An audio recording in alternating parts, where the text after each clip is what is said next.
freedom of expression in Pakistan is curbed. That's what international media is writing. How you would explain that part? I don't think freedom of expression is curbed. There is no law to curb it.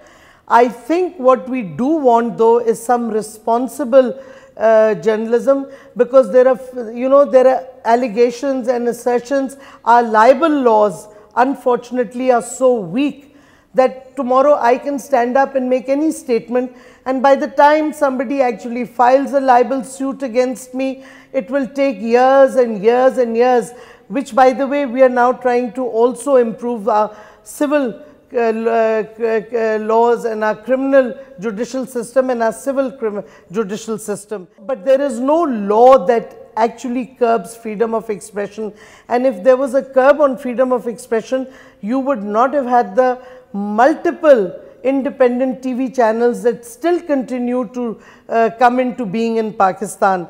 So, if there was no freedom of expression, why would the private sector come in with TV channels? Gulalai Ismail, why she had to flee Pakistan to save her life, and why her family is still suffering? When Gulalai Ismail was going to be arrested after a demonstration, I was one of the people who was quite instrumental in making sure that she was not arrested. Let's be clear on that. Secondly, she wants asylum in the US. She's making accusations against the Pakistan Army, but without any data or facts. She has not produced a single case. But then I guess if you want asylum, you will start abusing your country's army, because that's the only way you'll get it. It is unfortunate. But she needs to come up with data and support the data, support her allegations with data. Are you satisfied with the human rights situation in Pakistan? I'm not satisfied with the human rights situation anywhere in the world, and the same applies for Pakistan. Obviously, we have over the years had a lot of human rights issues which we have not tackled properly, even though we have signed 7 international human rights conventions. We are moving forward. Our government, for example, has for the first time adopted a rights-based approach to social welfare issues like health, like education, where it used to be seen as something that was a charity doled out by the state. We have said no. These are fundamental rights of every citizen to have access to good education, to have access to health, to have protection of the law. We, for example, have a very progressive transgender law, which very few countries have, and we have now started implementing that. We have transgender employed in our ministry, and we have asked other government offices to fulfill the requirement that they must employ transgenders in their ministries as well. We are doing police sensitization and judicial sensitization of transgenders.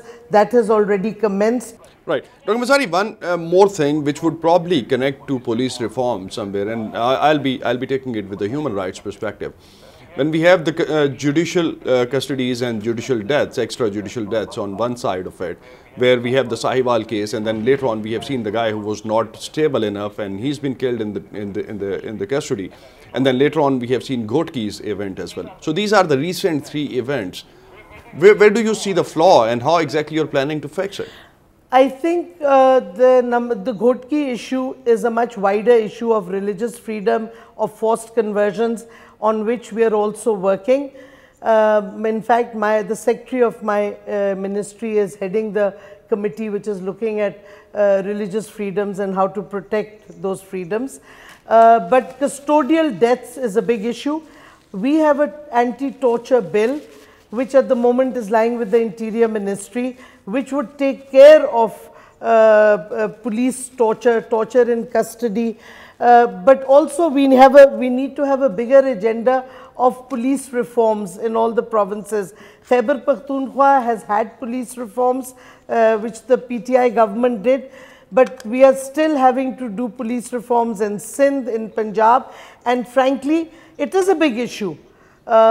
Police and the Thana culture, citizens don't look towards the police as somebody that will protect them all the time. So we have to have serious police reforms, and I think that in the next couple of months you will see, at least in Punjab, because it's a provincial subject,